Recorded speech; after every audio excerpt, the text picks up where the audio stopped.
Mason Briggs had been through hell and back. He was a soldier forged in fire, a veteran of 5 brutal wars across 5 different systems. He had seen machines turn on their makers, entire cities fall under alien bombardments, and he had walked through chemical storms with half a squad left. Nothing scared him anymore. That's what he thought until the mission to Verac-9. The drop pod hit the planet like a meteor, shaking his bones as it crashed through the sky and slammed into the jungle floor. Alarms blared inside, sparks flying from broken panels.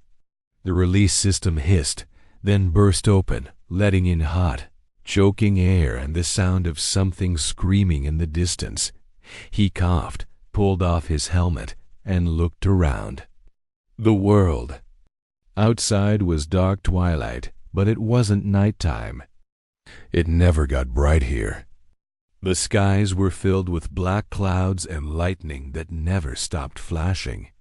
Tall, twisted trees reached high above like skeletal fingers, their bark pulsing with veins of green bioluminescence. The air smelled like sulfur and rot. Mason stumbled out of the pod, rifle in hand. His squad had dropped with him, 12 soldiers, elite recon, but his comms were silent.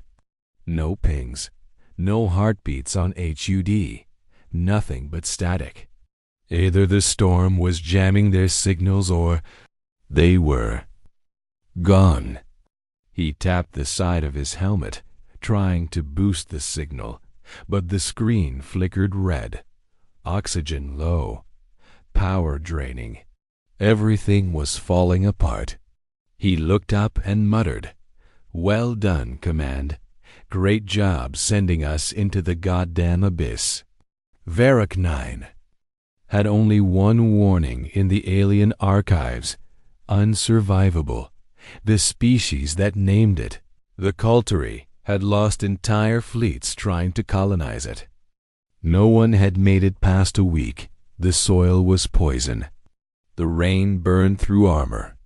The local wildlife didn't just kill, they hunted, stalked, and adapted. If you killed something once, it came back smarter the next time. Mason moved fast, staying low. His boots crunched across roots that twitched as if alive. Giant bugs skittered past, glowing red and clicking their mandibles. In the distance, he heard deep, rumbling calls, like wails, but more violent. He kept moving. He knew the longer he stood still, the higher his chances of becoming part of the food chain. Then he saw it. The trees ahead shifted, ran. A creature crashed through them like a freight train. It was massive, maybe 10 feet tall at the shoulder, 6 legs ending in clawed talons. Its body was wrapped in bone-like armor that looked grown rather than built, and 2 blood-red eyes locked onto Mason like heat-seeking missiles. It snarled, a deep, wet sound, and charged. Mason dropped to a knee and fired. Burst after burst of plasma rounds slammed into its chest. It barely flinched. The shots left glowing holes that closed almost immediately, like the thing's flesh was regenerating. It lunged. He rolled, barely dodging a slash that cut through the tree behind him like butter. He ran, jumping over roots, ducking under low branches, dodging poison-spitting flowers. The beast followed, smashing through everything. Its roar shook birds from the trees. Mason dove behind a thick log and threw a grenade. The explosion rocked the ground, sending dirt and shrapnel flying, but when the smoke cleared, the creature was still coming. Slower now, bleeding but alive. Then the ground opened. Without warning, the earth beneath the beast collapsed with a thunderous crack. The creature screamed, thrashing wildly as it was pulled down. Something enormous unseen, buried beneath. The soil had grabbed it. In seconds, the armored monster was gone, leaving only a gaping hole in silence. Mason stayed frozen, heart pounding. Whatever had pulled that thing underground hadn't made a sound. It hadn't roared. It hadn't shaken the ground. It had just taken, smooth, silent, efficient. That meant it wasn't just bigger. It was smarter. "I'm not the apex predator here," Mason muttered, his voice barely audible. He turned, ready to move again, when he heard a whisper. "You shouldn't be alive." The voice was perfect English, cold, clear, too clear. Mason spun around, rifle up, and there it stood tall, thin, armored in black with glistening exoskeleton plates. Its head was elongated, like an insect, but it had no mouth. Its eyes were like twin obsidian stones. It didn't move like a beast, it moved like a hunter, controlled, calm, predatory. Mason aimed. "Who the hell are you?" The thing didn't speak with its mouth. Its words echoed inside his mind. "I am Virex. This planet belongs to us. We let nothing survive. You are not supposed to exist." Then it raised one of its arm's blades, unfolded from its wrists, humming with violet energy. Mason gritted his teeth, backing away slowly. His rifle trembled in his hands, not from fear, but from the realization that everything he knew about survival just became meaningless. This wasn't a jungle. This was a trap, and he had just walked into it. The hunter stepped forward, and Mason ran. Branches whipped past Mason's face as he sprinted through the dense alien jungle, every muscle burning, lungs heaving. The sound of pursuit followed, quiet but constant. No footsteps, no heavy breathing. Just the eerie silence of something that didn't need to breathe. Virex, the alien hunter, wasn't chasing him like an animal. He was stalking Mason, calmly, methodically, like he had all the time in the world. Mason's boots slammed into the wet ground, splashing through thick mud that clung like glue. He could feel the jungle watching. The trees seemed to lean in, their bark rippling, their leaves twitching without wind. Everything here wanted him dead, and most things weren't shy about it. He ducked under a hanging vine that moved like a snake, snapping at his neck as he passed. A swarm of spiny insects buzzed from a hollow tree, but he rolled past them, barely, avoiding their needle-like stingers. The terrain sloped downward into a ravine choked with bioluminescent moss. He slid down, landing hard. His rifle clattered beside him. When he looked up, he saw eyes, dozens of them, glowing from the shadows. Predator eyes. The creatures stepped forward sleek, four-legged beasts with chameleon skin, dripping with saliva that smoked where it hit the ground. One hissed. Mason grabbed his rifle and backed into the brush, but the moment he aimed, they vanished, melting into the forest like ghosts. He was not alone. A low hum filled the air, unnatural and pulsing. Mason looked up. No drones, no satellites. The sound was coming from deep in the forest. Then Virex stepped from the shadows, completely silent. His black exoskeleton gleamed under the flashes of lightning. One hand held a curved blade, the other a glowing rod of alien tech that hissed with crackling energy. "You are clever," Virex said into his mind. "You kill, you run, but it ends here." Mason didn't wait for more words. He fired. Plasma rounds screamed through the air, but Virex moved like liquid shadow, dodging each one with impossible speed. Mason dove rolling into thick underbrush, his armor scraping against bark. The hunter followed with slow, deliberate steps. Mason threw a flashbang over his shoulder and kept moving. The detonation lit the sky. When he glanced back, Virex was gone. He didn't trust it. The jungle seemed to close in, growing thicker, darker. Vines reached down like arms. A branch lashed across his visor, cracking it. Blood ran down his cheek. His oxygen alarm beeped again. 10 minutes left. He stumbled into a clearing, breathing hard, scanning for shelter. His HUD flickered, then stabilized. That's when he saw it, a river glowing faintly blue, winding through the clearing. It looked cool, maybe clean. Mason ran toward it, desperate. He reached the edge, dipped his fingers in. Cold, refreshing. He drank, then he dove in, hoping to mask his scent, hide his heat signature. The current dragged him down, deeper than expected. Bubbles burst around him. Something brushed his leg. He kicked, trying to surface, but something grabbed his ankle. A hand. Panic surged. He thrashed, bubbles flying from his mouth. The grip tightened, pulling him under. Then everything went black. When he came to, he was gasping on cold stone, coughing up water. His rifle lay beside him, useless for now. He blinked and looked around. He wasn't in the jungle anymore. He was in a cave deep, ancient. Water trickled from the walls. Faint.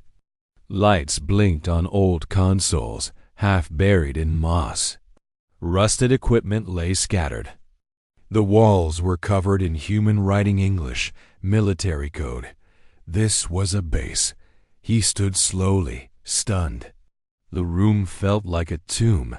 Empty cryopods lined one side, all broken or dead. Skeletons lay slumped over terminals. A large, cracked screen blinked faintly in the dark. Mason approached, wiping grime from the glass. The screen glitched, then displayed a message. Project Hades. Human weapon still active. Mason stared, heart pounding. What weapon? Who had been here before him? This place was old, at least 30 years. The bones were dust. Whatever this Project Hades was, it had been buried and forgotten. He moved deeper into the facility, rifle raised. Strange writing lined the walls, scientific notes, military logs. He passed a shattered chamber filled with burned metal, and bones fused into the floor. Whatever had been released here had not been controlled. Then he saw the door. It stood at the end of the hall, thick steel, sealed tight with multiple locks. Above it, someone had painted a red warning. Do not open. The locks blinked green as Mason approached. They recognized his military ID tag. With a low hiss, the door opened. Inside, the room was cold. A single stasis pod stood upright, humming. Lights flickered on. And inside the pod, standing perfectly still with closed eyes, was a girl no older than 20. Pale skin, black hair, eyes shut, but something was wrong. Tubes ran from her back into the walls. Symbols were etched into her skin. She didn't look asleep. She looked caged. The pod hissed. Her eyes opened. Gold, glowing.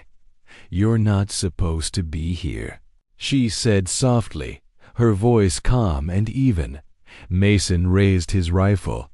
Who are you? She didn't flinch. I'm what humans made when they stopped playing fair. The temperature in the room dropped. Lights buzzed. The air seemed to bend around her. Her arms moved, and the stasis cables snapped like threads.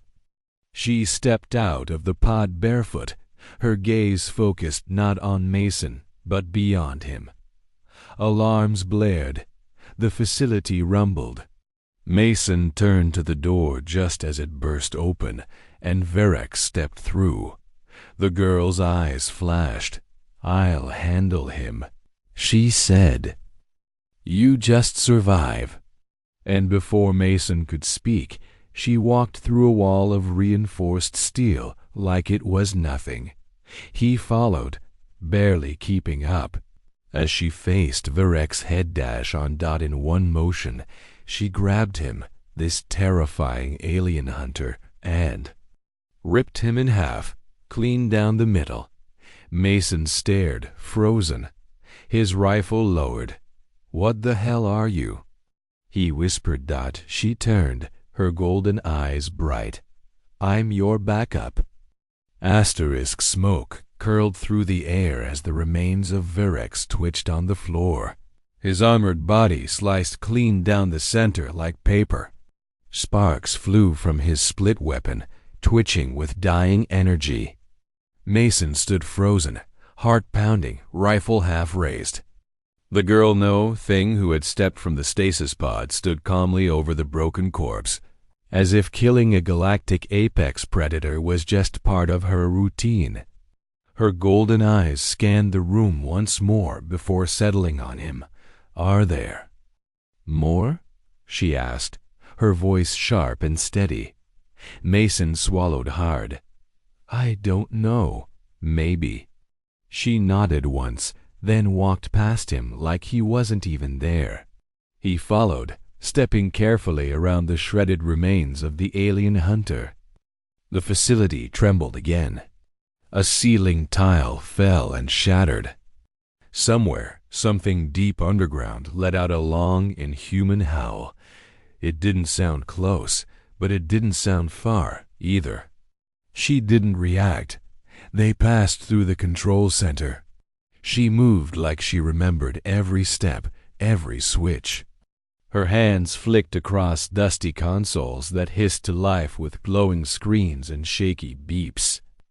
Mason kept his rifle lowered, but ready. He didn't trust her, not fully, but she had just saved his life. And whatever she wasn't just a soldier.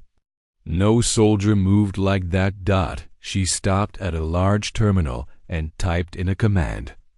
A digital map flickered into view, showing Varrock 9 from orbit. Several red dots pulsed across the surface hot zones. Kill zones. One by one, more lit up. "The predators are converging," she said quietly. "They sensed my awakening. What are you?" Mason asked, finally. She looked at him, expression unreadable. "They called me Subject H, short for Hades." He stared. "Hades, like the god of the underworld?" She nodded. "They built me for this world, for the wars that were coming. Project Hades was humanity's answer to extinction. Why bury you here? They didn't have a choice," she said. "I was unstable, too strong, too dangerous, so they locked me up. Thought it was better to hide the monster than unleash it." Mason looked away, thoughts racing. A weapon so dangerous that even humans feared it. And now she was awake, walking free on a planet where everything tried to kill them. Suddenly, alarms blared again. A warning flashed across the console. Titan's signature detected. Class Alpha ETA. 10 minutes. Mason read it twice. His blood ran cold. Titan? Hades turned slowly. One of the old ones. We tried to study them. Failed. This one. It's the reason we gave up colonizing this planet. The screen showed a massive red shape rising from deep beneath the surface, far larger than anything Mason had ever seen. bigger than a starship. It was moving toward their location fast. She stepped away from the terminal and headed toward the armory. He followed. Inside were weapons he had never seen before, hybrid tech, clearly human but laced with alien designs. She picked up a long blade made of blackened alloy and clipped it to her back. He grabbed a rifle that looked like it had been built to punch holes in tanks. "You still think we can survive this?" he asked. Hades didn't smile. "No, but I can stop it." "What happens if you don't?" She paused. "Then the planet becomes something worse. Alive, conscious, and hostile." Mason shook his head. "I dropped into this mission with 12 soldiers. Now it's just me and you." "You're still alive," she said. "That's rare on Varric 9. Don't waste it." A low rumble shook the floor. Dust rained from the ceiling. The lights flickered. Mason followed her out of the base and into a narrow cavern that led upward. The ground pulsed under his boots. Each step felt heavier, like the planet itself was waking up. Hades moved quickly, barely touching the floor as she climbed. He gritted his teeth and kept pace, rifle ready. Whatever was coming, he'd face it with her. They emerged into a new part of the jungle, one Mason hadn't seen before. The trees were thicker, black as obsidian, and the sky above had turned red. Not from the sun. Varric 9 had no sun in view, but from something bleeding through the clouds. A tear, a storm, something not natural. The ground cracked ahead of them. Mason dropped to one knee, aiming. Then it rose. At first, he thought it was a mountain moving. But it had eyes glowing like suns and a mouth that stretched across its face like a canyon of teeth. Legs, the size of towers, pulled it from beneath the ground. Creatures scattered from its emergence, running from their predator. A titan walking death. It roared, and the jungle caught fire. Hades stepped forward. "This is where I end," she said. "But it's also where you live." Mason looked at her. "There's no chance you make it out." She smiled softly just once. "You humans made me to fight alone." Then she vanished, blurring forward with a burst of light and sound. The ground split in her wake. She reached the beast's leg in seconds and sliced through it, black blood spraying into the air. The titan screamed, a sound that cracked the sky. Mason fell back, stunned. She was fighting it, alone. His radio crackled. Somehow her voice came through. "Run. Make it to the extraction beacon. If I fail, it'll burn everything. But if I win, someone needs to tell them." The radio cut off as the titan's foot came crashing down.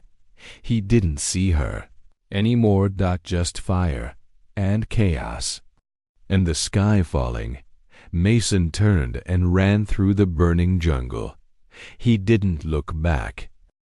Mason ran through smoke and fire, lungs screaming, heart pounding so loud it drowned out the thunder of the titan behind him.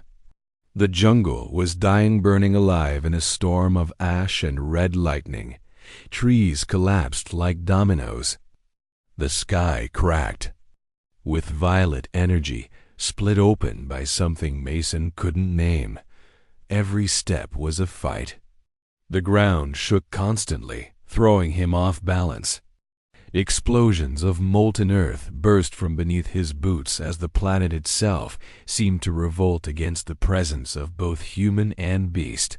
He didn't know where Hades was. He hadn't seen her since she had vanished into the Titan like a living missile. He had only caught brief glimpses during the chaos blurs of gold light slicing through shadow, eruptions of black blood, flashes of steel. Then nothing. Silence. He had waited, but when the Titan had started moving again, roaring louder than before, Mason knew. She either hadn't finished it, or it wasn't finished with her. He didn't stop moving. The extraction beacon, his last hope, was 3 kilometers north. According to his HUD, a signal flare had come online as soon as Hades activated the base. Maybe it was automated. Maybe it was a trap. Didn't matter. It was the only place left. Creatures fled past him, mutated beasts, things with too many eyes, too many teeth. None of them cared about him now. They were all running from the same thing. Even the predators of Varrock 9 were terrified of the Titan. Mason vaulted over roots and ducked under a collapsed tree. His armor was cracked, one boot half melted, and his rifle was down to its last magazine. But he kept running. Then the ground opened again, an old crater, hidden beneath thick moss. He didn't see it in time. He fell. He hit the bottom hard, pain shooting up his leg. His visor cracked more, sparking. Blood ran into his eye. He rolled onto his back, groaning, and looked up. The Titan stood just beyond the trees, taller than anything he could comprehend. It wasn't just flesh, it was changing, adapting, growing. Spikes jutted from its back. Its chest pulsed with energy. It was becoming something worse, something more than just a beast. And worse still, it was heading straight for the beacon. Mason climbed out of the crater, limping hard now. His leg was possibly broken, but he had no time to stop. He had to beat it there. He had to try. He reached a ridge and looked down. The beacon was visible, now rising from a broken tower of metal, blinking blue, signaling hope. But then a streak of gold light shot from the jungle, smashing into the Titans side. Hades. She was alive. Her body glowed brighter now, wrapped in heat and fury. She moved like a star fallen to earth, unstoppable, brilliant, terrifying. She leapt up the Titan's back, dragging her blade through its hide, leaving trails of burning wounds.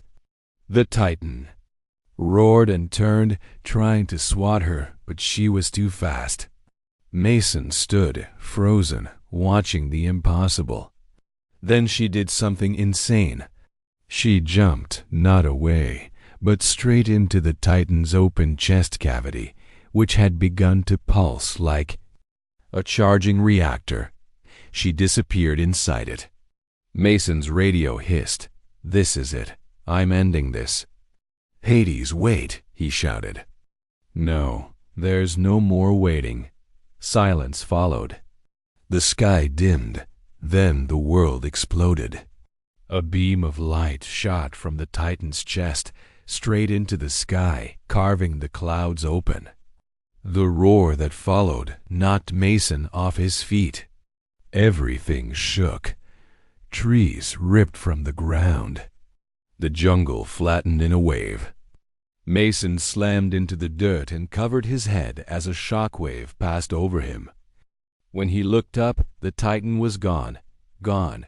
Where it had stood, there was now only a crater, deep and glowing, filled with smoldering mist and broken earth.